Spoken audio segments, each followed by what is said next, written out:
up guys? Welcome home, far away from home. So guys, thank you very much for those of you who've been supporting this channel. And if you are first timer visit my channel, then you like this video, the best thing, if you want to support, please subscribe and thumbs up.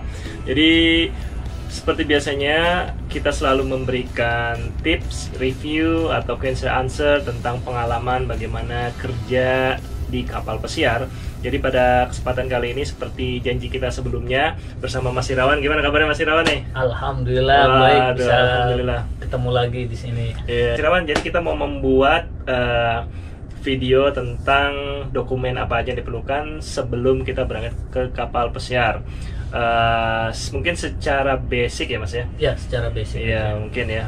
Mungkin kalau untuk dokumen yang kerja di deck atau di hotel atau di engine itu pun juga agak berbeda ya Mas? Berbeda pastinya.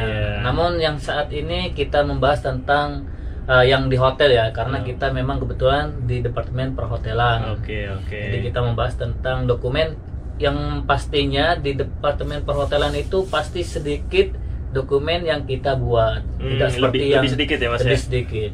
Namun kalau perhotelan kayaknya semuanya sama. Oh gitu. Namun di medical pastinya ada perbedaan. Seperti food handler sama non food guys. handler seperti itu. Jadi kita langsung aja nih Mas Irawan, apa aja nih biasanya yang biasa kita persiapkan sebelum berangkat kerja ke kapal pesiar? Oke, siap teman-teman. Jadi seperti ini. Jadi sebelum kita mau membuat dokumen dari tahap per tahap sampai selesai, jadi kita harus membuat ini ya, mengajukan SKCK. SKCK. Jadi memang ini diperlukan karena kalau mau membuat basic safety training BST ini, kita juga perlu ini ya, awal harus SKCK dulu. SKCK. Kalau SKCK ini bisa dibuat di mana, sesuai dengan domisili? Ya, domisili yang di tempat teman-teman berada di Kapolres ataupun ya seperti itu ya. Nah, setelah memiliki SKCK, jadi kita bisa nge-apply untuk sertifikat BST ya. Ini Basic Safety Training. Ini sangat diperlukan sebelum membuat dokumen-dokumen yang lainnya. Ini awalnya ya. Namun sertifikat BST ini ada persyaratannya. Maksudnya apa aja yang diperlukan, nanti teman-teman bisa search di Google Map ya, di Google ya. Bukan di Google Map ya? Sorry, di Google. Di Google ya, di Google. Jadi apa aja sih persyaratan untuk membuat BST? Pastinya teman-teman sekalian bisa cek di Google ya. Ya, BST itu kalau misalnya di Jakarta di mana biasanya Mas pembuatannya? Kalau saya waktu lalu itu di Fokus ya. Di Fokus ya? Di Fokus karena tergantung dari tempat masing-masing ya. Waktu itu saya perpanjangan di Fokus, namun dulu waktu awal pembuatan saya di Surabaya. Oh gitu. Seperti itu. Nah, setelah BST kita lanjut ke Simenbook. Oke, Simenbook. Buku pelaut ya. Jadi buku pelaut. Nah, kita perlukan buku pelaut. Apa namanya? Ini setelah BST selesai, kita menunggu setelah selesai kita langsung buat buku pelaut. Simenbook ya. Simenbook. Itu Simenbook bikinnya kalau untuk di Jakarta Kalau di Jakarta itu saya tahunya di Priuk. Cuma nama Syah Bandar. Syah Bandar ya, sama aja sih mungkin Syah Bandar. Karena di Surabaya juga Syah Bandar waktu itu. Oh, Mas Irawan bikin di Surabaya. Cuman pernah saya perpanjangan di Syah Bandar Tanjung Priuk seperti itu. Mungkin nanti untuk membuat detailnya nanti bisa search lagi di Google ya. Ya, pastinya. Karena kayaknya kalau sekarang ini membuat kayak Simenbook itu melalui online kalau nggak salah. Online ya, sekarang banyak banget perubahan ya, nggak seperti dulu. Karena sekarang kebanyakan kita harus online dulu sebelum kita ke lokasi pembuatan paspor ataupun pelaut, semuanya kayaknya harus online. Daftar online dulu. Daftar online ya. Oke, terus setelah Simenbook apalagi nih Mas Awan? Berikutnya paspor ya. Kita setelah ini kita harus membuat paspor. Jadi paspor ini kita nanti bilang ke petugas untuk paspor pelaut. Seperti itu. Jadi nanti apa di sama petugasnya pasti dia nanya. Sebenarnya untuk paspor sendiri sebenarnya sama ya. Sama semuanya. Cuma nanti kita mendapat stempel itu paspor. Jadi dia bisa jadi paspor pelaut gitu. Oh, jadi gitu. seperti itu. Oh gitu. dan ini bisa dibuat di imigrasi setempat ya Mas? Iya, imigrasi di tempat teman-teman domisili ya. Oke. Dan setelah paspor, apa lagi Mas? Pastinya setelah semuanya selesai kita ini yellow paper pastinya. Oh, yellow paper. Ya, yellow paper.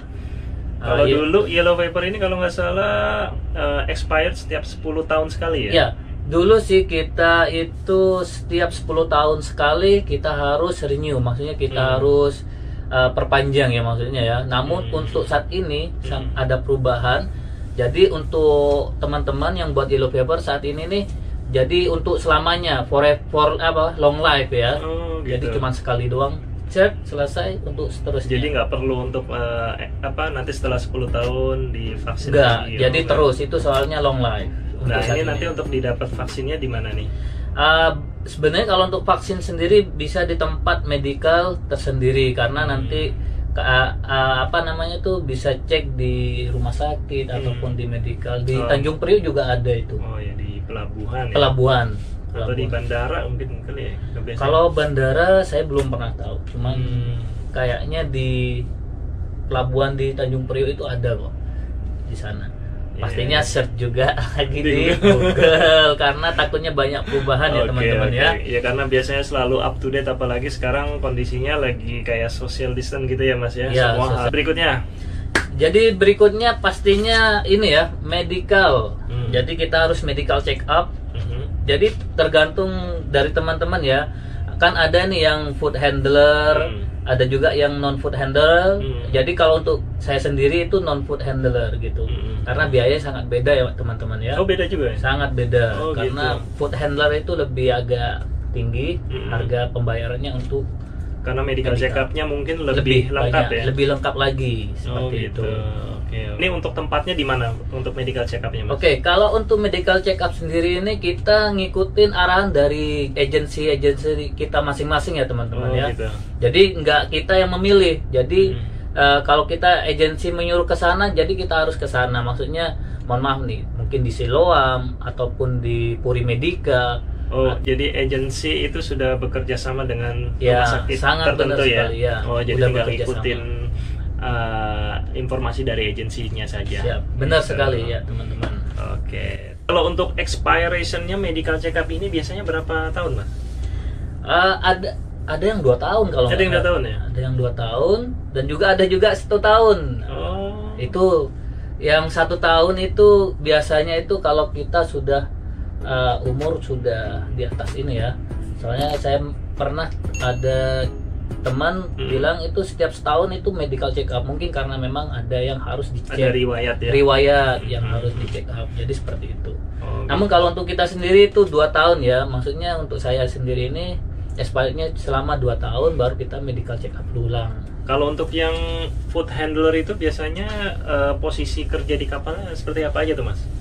Untuk food handler sendiri itu posisinya otomatis di restoran, apa namanya, cook ya, di cook, kitchen ya kayak galley gitu ya.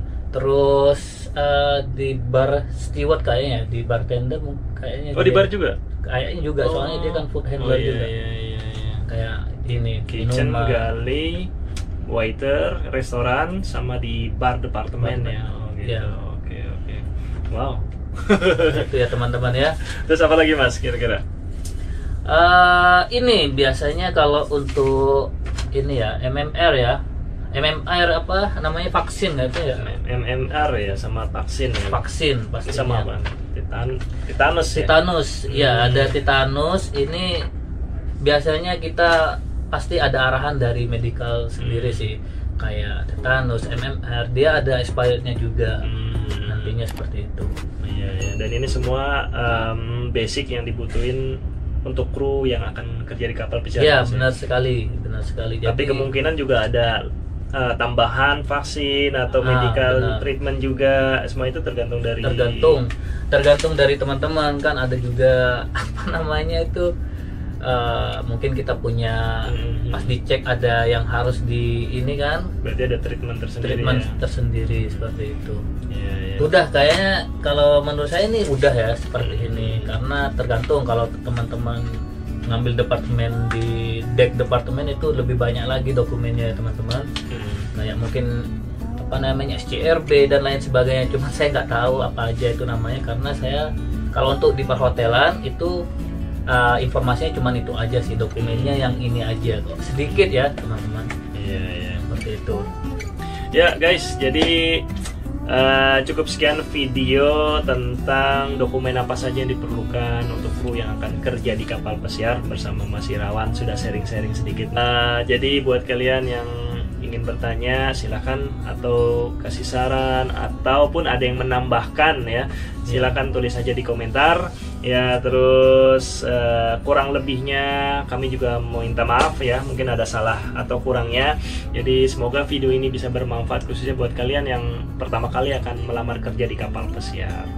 Betul nggak Mas? sangat benar sekali buat teman-teman. Oke, jadi tentunya pasti setiap agensi punya perbedaan ya, ada peraturan yang butuh dokumen ini, dokumen itu, cuman setidaknya basicnya kurang lebihnya seperti yang sudah kita utarakan tadi. Sangat benar sekali. Ya guys, terima kasih udah menonton video ini, dan bagi kalian yang suka dengan video ini jangan lupa untuk thumbs up dan subscribe. Jadi sampai ketemu lagi video kita yang berikutnya. Oke, ciao.